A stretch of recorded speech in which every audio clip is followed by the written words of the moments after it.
Tata Motors company அபிஷியலா சொல்லிட்டாங்க நாங்க டீமர்ஜர் ஆக போறோம் அப்படின்னு சொல்லிட்டு அக்டோபர் 1ஆம் தேதி எஃபெக்டிவ் டேட்டா வந்து வரப்போகுது.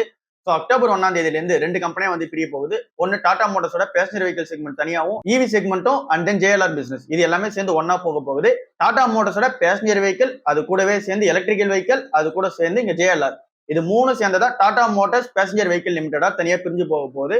ஸோ இது வந்து இந்த டாடா மோட்டார்ஸ் வந்து டீமேஜர் ஆனதுக்கு அப்புறம் டாடா மோட்டார்ஸ் லிமிடெட்னு இப்ப இருக்க கம்பெனி இருக்குல்ல, சோ இந்த கம்பெனி நம்ம வச்சிருக்கோம், இந்த ஷேர் நம்ம வச்சிருக்கோம் அப்படின்னா நமக்கு 2 ஷேரா வந்து கிடைக்க போகுது எல்லாருக்கும் தெரியும். சோ அப்படி நமக்கு 2 ஷேரா கிடைக்கும் போது அங்க அபிஷியலா ஃபர்ஸ்ட் ஒரே ஒரு ஷேர் இருக்கும்ல, நம்ம டாடா மோட்டார்ஸ் டீமேஜர் ஆகும்போது அபிஷியலா ஒரு ஷேர் வந்து இருக்கும், இன்னொன்று வந்து அங்க டீமேஜர் ஆகி வரணும்ல. சோ அப்படி பார்க்கும்போது இங்க டாடா மோட்டார்ஸ் வந்து டீமேஜர் ஆனது உடனே இந்த டாடா மோட்டார்ஸ் லிமிடெடுக்கு பதில் நமக்கு வர வேண்டியது Tata motors passenger vehicle limited இந்த கம்பெனி தான் வந்து இருக்கும். அதாவது நம்ம டாடா மோட்டார்ஸ் ஷேர் வந்து 1ஆம் தேதிக்கு அப்புறம் நம்ம ஓன் பண்றோம் அப்படின்னா அது ஆட்டோமேட்டிக்காவே நேம் சேஞ்ச் ஆகி டாடா மோட்டார்ஸ் பேசஞ்சர் வெஹிக்கல் லிமிடெடா இருக்கும். நம்ம கிட்ட அந்த வெஹிக்கல் பிசினஸ் மட்டும் தான் நம்ம ஓன் பண்ணுவோம். இங்க எஃபெக்டிவ் டேட்டா 1ஆம் தேதி இருந்தாலும் அதுக்கப்புறம் டீமர்ஜர்லாம் ஆகி தனியா வந்து என்டிட்டியா லிஸ்ட் ஆக போறதா Tata Motors commercial vehicle limited. So இங்க கமர்ஷியல் வெஹிக்கல் பிசினஸ் எல்லாமே வந்து உள்ள இருக்கும்.